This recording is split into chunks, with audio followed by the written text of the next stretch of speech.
পুরো ফ্যাসিস্ট রেজিমে আসলে কেন এই ধরনের ফ্যাসিজম উত্থান ঘটলো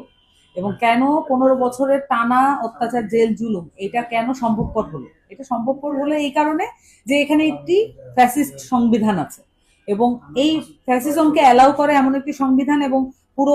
বাংলাদেশের জনমানুষের উপর অত্যাচার সংগঠিত হবে এমন একটি সংবিধান বাংলাদেশে আছে। এই কারণেই আসলে পরবর্তী পরিস্থিতিগুলো এখন যখন হচ্ছে অভ্যুত্থানের মধ্য দিয়ে প্রথমে এটা কোটা সংস্কার থেকে শুরু হলো, কিন্তু যখন সরকার পতনের আন্দোলনের দিকে এটা মোড় নিল, তখন কিন্তু বাংলাদেশের মানুষের মনে আর কোনো সন্দেহ ছিল না যে বিদ্যমান সাংবিধানিক কাঠামো এবং উল্লেখ করা প্রয়োজন যে এখানে ওই সংবিধানের যেই আলাপগুলো, সাংবিধানিক সংকটের কথা কিন্তু সেই সময় আপরাইজিং এর মধ্যে ওই মুভমেন্টের সময় বলা হয়েছে। তার মানে সাংবিধানিক সংকটের কথা বারবার করে এখানে বাংলাদেশের জনগণের মধ্যে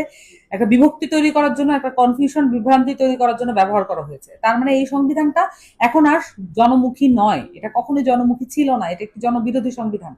এই সংবিধানকে পরিবর্তন করার জন্য বাংলাদেশের মানুষ একটা ম্যান্ডেট দিয়েছে 3 আগস্ট।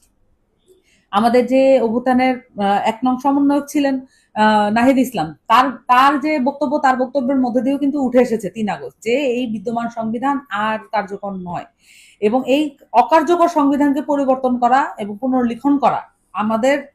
আমাদের উপরে অভ্যুত্থানের ম্যান্ডেট, আমাদের উপরে একটি দায় আছে এবং সেই দায়টা স্বীকার করেই কিন্তু এখন পর্যন্ত এই যে বৈষম্য বিরোধী ছাত্র আন্দোলন, জাতীয় নাগরিক কমিটি, এই মুহূর্তে জাতীয় নাগরিক পার্টি সেই দায়টা কাঁধে নিয়েই কাজ করছে এবং এই সংবিধানকে পরিবর্তনের জন্য যেই ধরনের প্রক্রিয়া আমরা আমাদেরকে অবলম্বন করতে হবে, আমরা গণতান্ত্রিক উপায়েই চাই। আমরা কোনো ধরনের হঠকারী উপায়ে সংবিধান পরিবর্তনের কথা কিন্তু বলছি না। আমরা বারবারই বলছি এখানে যেই যৌক্তিক জায়গাগুলো আছে, যেই প্রক্রিয়া জায়গাগুলো আছে, সেগুলো ফেয়ার থাকুক, সেগুলো যৌক্তিক থাকুক, তাহলে করে যেই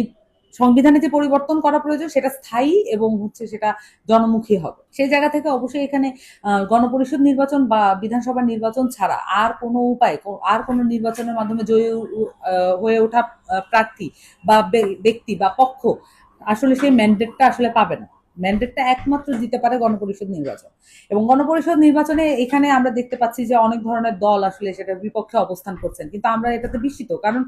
গণপরিষদ নির্বাচনে সকল রাজনৈতিক দল তার যে পরিক্রমা, তার যে সকল কার্যক্রম, তার সেভাবেই তারা অংশগ্রহণ করবেন। তাতে করে গণপরিষদ নির্বাচনের মাধ্যমে যেই দল আসলে তাদেরকে দাবি করছেন বড় দল হিসেবে, তারা জয়ী হয়ে আসতেই পারেন, কিন্তু তাদের উপরে দায়িত্ব থাকবে তারা সংবিধানকে পরিবর্তন